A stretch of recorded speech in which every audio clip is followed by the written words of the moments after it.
ఐపీఎల్లో Chennai super Kings super victory సాధించింది. అరుణ్ జైట్లీ స్టేడియంలో జరిగిన మ్యాచ్ లో అదరగొట్టింది. ఢిల్లీ క్యాపిటల్స్ ను 8 వికెట్ల తేడాతో చిత్తు చేసింది. ఢిల్లీ నిర్దేశించిన 156 పరుగుల లక్ష్యాన్ని రుతురాజ్ సేనా ఇంకా 15 బంతులు మిగిలి ఉండగానే ఛేదించింది. పాయింట్ల పట్టికలో 6వ స్థానానికి ఎగబాకింది. మొన్నటి వరకు అట్టడుగున ఉన్న ఈ జట్టు చివరి 5 మ్యాచ్ల్లో 3 నెగ్గింది. టాప్ 4 జట్లకు చెమటలు పట్టిస్తోంది. లేట్ అయినా లేటెస్ట్ గా ప్లే ఆఫ్స్ రేస్ లోకి దూసుకువచ్చింది. ముందుగా టాస్ గెలిచిన ఢిల్లీ క్యాపిటల్స్ చేతులెత్తేసింది. నిర్ణీత 20 ఓవర్స్ లో 7 వికెట్ల నష్టానికి 155 పరుగులు చేసింది. మిడిల్ ఆర్డర్ లో ట్రిస్టన్ స్టబ్స్ 38, సమీర్ రిజ్వీ 40 పరుగులతో ఆదుకోకపోయి ఉంటే ఈ జట్టు పరిస్థితి మరింత అధ్వానంగా మారిపోయేది.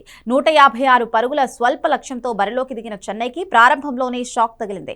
కెప్టెన్ రుతురాజ్ గైక్వాడ్ మరోసారి నిరాశపరిచాడు. ఆ తర్వాత సంజు శాంసన్ మ్యాచ్ విశ్వరూపాన్ని మార్చేశాడు.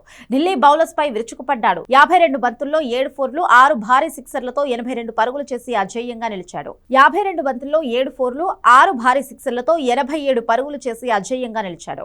సంజు శాంసన్ కు తోడుగా కార్తిక్ శర్మ 31 బంతుల్లో 41 పరుగులు చేసి భారీ భాగస్వామ్యాన్ని అందించాడు. ఈ విజయంతో చెన్నై సూపర్ కింగ్స్ పాయింట్ల పట్టికలో 6వ స్థానానికి ఎగబాకింది.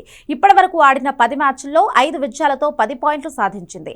ఇంకో మ్యాచ్ గెలిస్తే టాప్ 4 లోకి చేరుతుంది సిఎస్కే. ఈ విజయంతో ఆ జట్టు ప్లే ఆఫ్స్ రేస్ లోకి దూసుకువచ్చింది. 8 పాయింట్లు ఉన్న ఢిల్లీ క్యాపిటల్స్ 7వ స్థానానికి పడిపోయింది. ఈ సీజన్లో ప్లే ఆఫ్స్ రేసు రసవత్రంగా మారుతున్న తరుణంలో సిఎస్కే ఫామ్ లోకి రావడం ప్రాధాన్యతను సంతరించుకుంది.